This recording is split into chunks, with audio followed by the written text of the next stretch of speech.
સુરતમાં ઉધના દરવાજા સ્થિત રિલાયન્સ મોલ ખાતે ટેલેન્ટ કા ધમાલ કોન્સ્ટન્ટનું આયોજન કરવામાં આવ્યું. કૃષ્ણા ડાન્સ એકેડમીના અમિત ઠક્કર દ્વારા આયોજન કરવામાં આવ્યું હતું. આ કોન્સ્ટન્ટમાં ડાન્સ, એક્ટિંગ, મોડલિંગ, સિંગિંગ વગેરે કેટેગરી રાખવામાં આવી હતી. સુરતમાં ઉધના દરવાજા સ્થિત રિલાયન્સ મોલ ખાતે ટેલેન્ટ કા ધમાલ કોન્સ્ટન્ટનું આયોજન કરવામાં આવ્યું. કૃષ્ણા ડાન્સ એકેડમીના અમિત ઠક્કર દ્વારા આયોજન કરવામાં આવ્યું હતું. આ constant dance, acting, modelling, singing વગેરે કેટેગરીમાં રાખવામાં આવી હતી, જેમાં જજ તરીકે જગદીશ પુરોહિત, પૂર્વી શાહ, રૂપેશ વકીલ, પ્રીતિ શાહ, મોનિકા સિપાની હાજર રહ્યા હતા, જેમાં મુખ્ય મહેમાન તરીકે એડવોકેટ બીના ભગત, પ્રતિમા સોની, પૂજા શાહ હાજર રહ્યા હતા. કોન્સ્ટન્ટમાં 50 જેટલા લોકોએ ભાગ લીધો હતો અને જીતનાર દરેક વ્યક્તિને સેલ સર્ટિફિકેટ, ટ્રોફી, મેડલ આપી સન્માનિત કરવામાં આવ્યા હતા. અમિતભાઈ, વર્ષોથી 26મી જાન્યુઆરીના પરમાં કાર્યક્રમ, આજે કઈ પ્રકારનો કાર્યક્રમ? આજે આપણે ટેલેન્ટ કા ધમાકા 2025 દર વખતે આપણું કંઈક ટાઇટલ ચેન્જ હોય છે. એનું રીઝન એક જ હોય છે કે દર વખતે કંઈક નવું કરવાની આપણે કોશિશ કરીએ છીએ. દર વખતે એવું થાય કે અમુક તો એકદમ ફ્રેશર્સ હોય, જે લોકોને ખબર જ નથી હોતી કે કોમ્પિટિશન શું હોય છે, કેવી રીતના હોય છે, તો એ લોકો પણ આજે અહીંયા આગળ તૈયારી કરીને આવ્યા છે અને ફર્સ્ટ ટાઈમ એ લોકો સ્ટેજ પર પહોંચવાના છે. એવા પણ અમુક લોકો અહીંયા આગળ જોવા મળશે અને આપણે નાનાથી લઈ અને મોટા સુધી દરેકને એક ચાન્સ આપીએ છીએ અને જેની અંદર ડાન્સ છે, એક્ટિંગ છે, મોડલિંગ છે, ડ્રામા છે, દરેક કેટેગરી સમાયેલી છે અને દરેક ટાઈપના લોકો અહીંયા આગળ પરફોર્મ કરશે. અમિત ઠક્કર અનેક ફિલ્મો સહિતના કાર્યક્રમોથી માંડીને જોયું તો ટેલેન્ટમાં આવ્યું છે. એવા લોકો જે આ લાઈનમાં આવું છે, એવા લોકોને શું કહેશો આજના પર?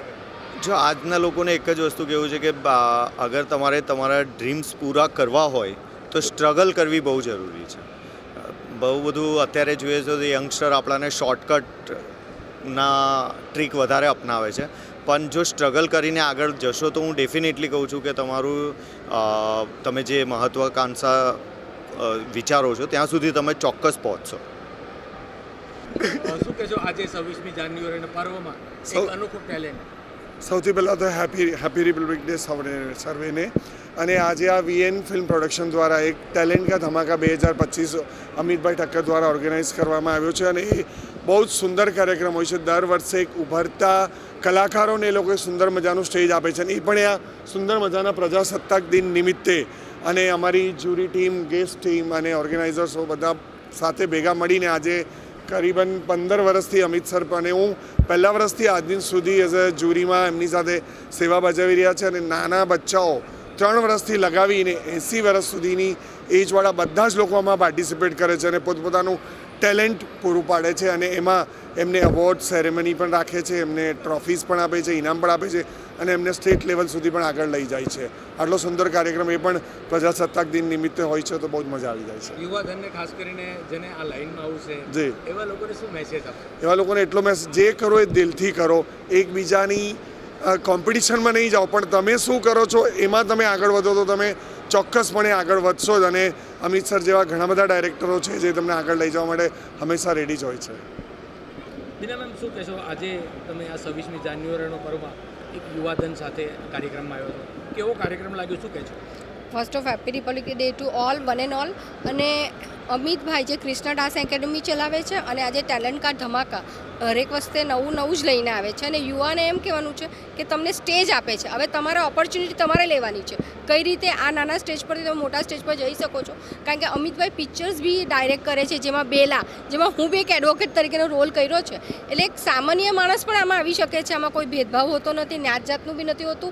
એ બધાને ચાન્સ આપે છે. એ એડવર્ટાઇઝ આવે છે તો આપણે ફોર્મથી રજિસ્ટ્રેશન કરો. તો હું યુવાને એમ કહું છું કે ટૂંકો રસ્તો અપનાવી કરીને એના કરતાં મહેનત કરીને તમારું ધ્યેય લગાવીને એમ તમારું હોય કે મારે એક્ટિંગ ફિલ્મમાં જ જવું છે તો એને જ પકડીને ચાલવાનું. 10 રસ્તા પકડીને ચાલે તો કશેના બી આપણે રહીએ નહીં. ને અમિતભાઈ બધાને ચાન્સ આપે છે અને આ રિપબ્લિક ડે, ઇન્ડિપેન્ડન્સ ડે પર તો ખાસ કાર્યક્રમ રાખે છે, ફેશન શો રાખે છે. તે બી એકદમ તિરંગા રંગાનો દેશભક્તિ જેવા જ ગીતો બી ગાય છે અને સોંગ બી નવાને આપે છે કે જેને સ્ટેજ જોયું પણ નથી ને હાર્ડ પડે છે તો પણ અહીંયા આવીને ગાય છે અને એક એ લોકોમાં આત્મવિશ્વાસ ઊભો કરે છે. તે બહુ મોટુંમાં કૃષ્ણા ડાન્સ એકેડમી અને અમિતભાઈનું કહેવાનું થાય. Reporter Arvind Rathod, Janadesh news, Surat.